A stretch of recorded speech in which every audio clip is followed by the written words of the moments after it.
سلام. این 5 ترفند موبایل کارت آسان میکند. حتما ببینید. به کانال نگزاد خوش آمدید. اینجا آموزش موبایل و اپلیکیشن ها را یاد میگیرید. ترفند اول، قفل سریع برنامه ها.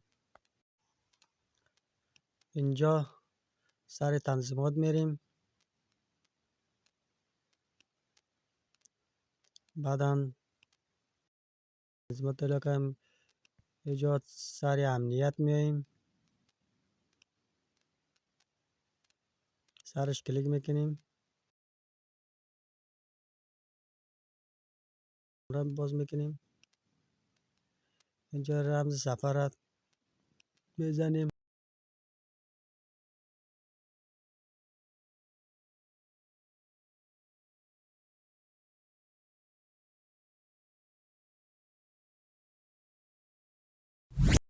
ترفند دوم، کاهش مصرف اینترنت. صفحه موبایل را باز میکنیم.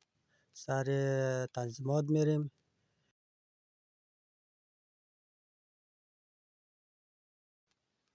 در اینجا تنظیمات دیتا، مصرف دیتا میزنیم.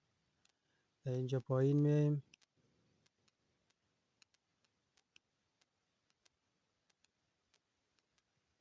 صرفه جویی اینترنت را میزنیم.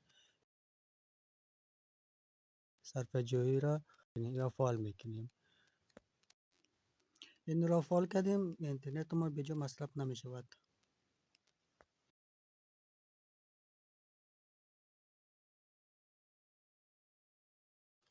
ترفند سوم، حالت تاریک خودکار. سر تنظیمات میریم. تنظیمات رو باز میکنیم. اینجا صفحه روشنایی میزنیم.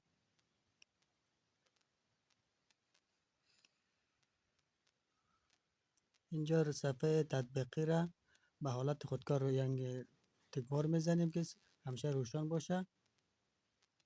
ولی صفحه ما اگر روشن شد، در روشنی روشن میشه، در تاریکی تاریکتر میشه.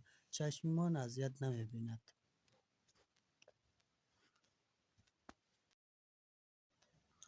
ترفند چهارم، گرفتن اسکرین شات از صفحه موبایل.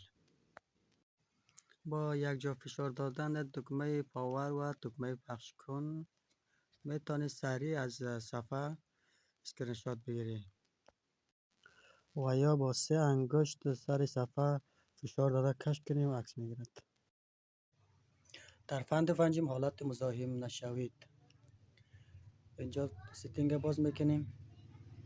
صدا و لرزش باز میکنیم. اینجا به مزاحم نشوید اینجا اوکی میکنیم. این تکمه را سبز میکنیم. ولی هر کس که زنگ بزند برای ما رخ نمیشه.